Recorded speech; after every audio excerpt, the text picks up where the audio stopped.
warahmatullahi wabarakatuh. Bertemu lagi dengan saya, Eva Aprina, calon guru penggerak Angkatan 10 SMA Negeri Unggul Binaan Benar Meriah.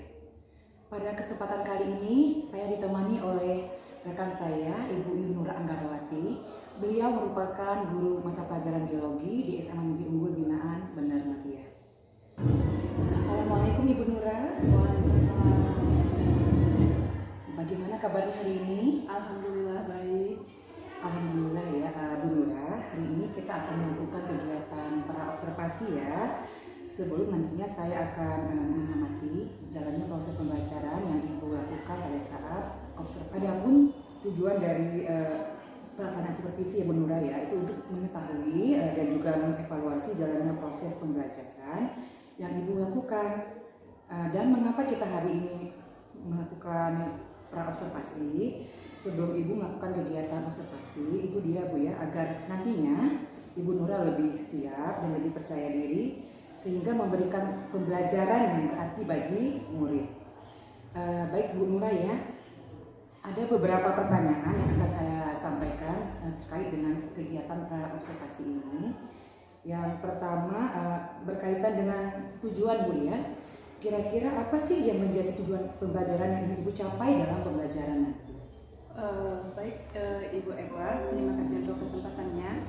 Untuk kali ini tujuan pembelajaran saya itu peserta didik memahami proses atau memahami struktur dan fungsi dari sel. Baik Bu Nura ya, berarti ada satu tujuan pembelajaran yaitu yang dimana siswanya mampu memahami struktur dari sel ya.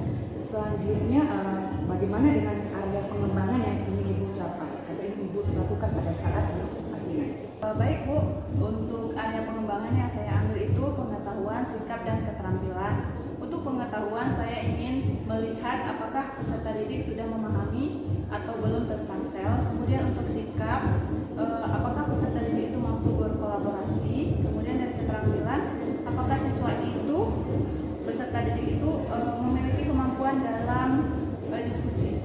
Baik Bu Nura ya, berarti di area pengembangan ada 3 aspek Bu ya, yaitu aspek pengetahuan, sikap, dan keterampilan.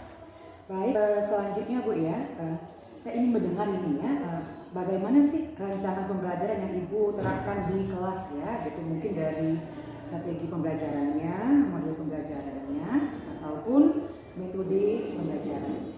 Ya, terima kasih Ibu. Saya menggunakan model pembelajaran PBL atau Problem Based Learning dengan pembelajaran berdiferensiasi berdasarkan kesiapan belajar peserta didik. Bu Nura ya, jadi rencana yang akan Ibu terapkan ya di dalam kelas ketika proses observasi nanti, yaitu Ibu menggunakan strategi pembelajaran berdiferensiasi dan menggunakan model pembelajaran problem based learning atau PBL ya. Juga tadi ada dengan metode diskusi kelompok Ibu ya, kemudian penugasan juga dan tanya jawab ya Bu ya. Selanjutnya Bu, bagaimana dengan media pembelajaran yang akan Ibu gunakan di dalam kelas ini? Media pembelajaran yang saya gunakan sangat sederhana, yaitu buku pelajaran, LKPD, dan artikel dari berbagai sumber. Baik ya Bu Nura ya. Selanjutnya ya Bu ya, kira-kira Bu ya, kapan nih Ibu akan melakukan kegiatan observasinya gitu ya? Jadi hari apa, di kelas berapa, dan juga di jam berapa? Kebetulan saya akan mengajar itu pada hari Rabu bertepatan pada tanggal 31 Juli 2024 di jam ke-7 dan 8 di kelas 11. Baik ya Bu, jadi nanti hari Rabu ya Bu ya, di kelas 11.3 ya, jam ke-7 dan jam ke-8, nanti itu di tanggal 31 Juli gitu ya. Saya akan datang ke kelas Ibu ya, saya akan melakukan supervisi kelas, saya akan melihat dan juga mencatat apa saja yang terjadi di dalam kelas Ibu ya. Baik ya, selanjutnya Bu Nura ya, nanti Bu ya, setelah melakukan kegiatan observasi atau pembelajaran di dalam kelas, kita akan mengadakan kembali percakapan pasca observasi di belajar praktik. Baik Bu Nur, sebelum kita akhiri ya, kira-kira apa sih yang Ibu dapatkan dari hasil percakapan kita hari ini, Bu? Saya mungkin mendapatkan gambarannya media apa yang saya gunakan nanti, kemudian media apa yang saya gunakan, kemudian saya persiapkan dari sekarang. Mungkin akan saya memiliki gambaran bagaimana saya mengelola kelas nantinya ketika observasi dilakukan. Baik Bu Nura ya, terima kasih atas waktunya ya yang sudah mau berbincang-bincang dengan saya mengenai pra-observasi. Selanjutnya nanti kita akan bertemu di kegiatan observasi kelas hari Rabu depan ya Bu Nura ya. Baik, demikian percakapan kita hari ini. Sampai bertemu di kegiatan observasi kelas dan juga percakapan pasca observasi. Wassalamualaikum warahmatullahi wabarakatuh.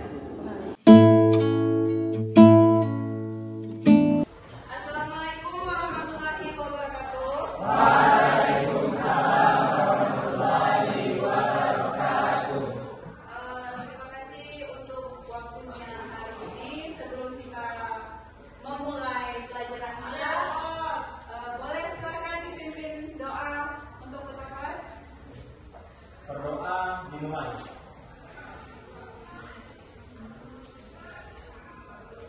Berdoa selesai. Baik anak-anak, ada yang tidak hadir hari ini? Enggak. Enggak. Semuanya hadir ya. Baiklah. Hari ini kita akan belajar tentang sel. Apa ya itu sel? Ada yang tahu nggak sel itu apa? Apa sel? Iya, sel itu penyusun tubuh makhluk hidup. Ada lagi nggak? Kalau misalnya kita bilang sel, apa yang ada terpikir di kepala kalian? Partikel terkecil. Partikel terkecil. Ada lagi? Warna merah. Warna merah. Ya kan? Bernyawa. Ada lagi? Kalau bilang sel, langsung ingatnya apa ya? Kuman. Kuman. Ada kuman. Kuman ya, bukan kuman. Baik, hari ini tujuan pembelajaran kita hari ini itu memahami struktur dari sel. Jadi struktur sel itu adalah bagian-bagiannya kan. Seperti kita itu punya apa ya namanya? Apa namanya? Apa namanya? Apa namanya? Kepala. Kita itu punya kepala, punya leher, punya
membran sel atau yang disebut dengan membran plasma, yaitu merupakan bagian sel yang paling luas yang membatasi isi sel di sekitarnya, berfungsi mengatur masuk dan keluar membran.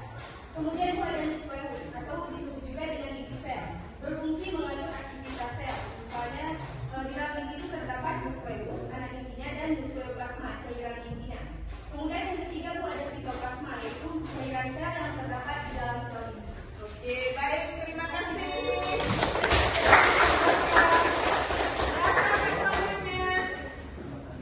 Baik, assalamualaikum warahmatullahi wabarakatuh.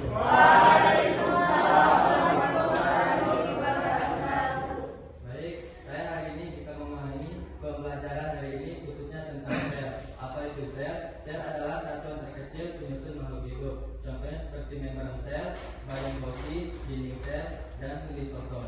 Baik, terima kasih. Assalamualaikum warahmatullahi wabarakatuh. Untuk abang dan kakak yang sudah memberikan tanggapan, ya benar ya, sel itu merupakan penyusun terkecil dari makhluk hidup atau tubuh. Jadi bagian-bagiannya itu ada 13. Yang pertama apa? Ada membran sel, Membran sel, kemudian nukleus, terus sitoplasma, lisosom, kemudian lagi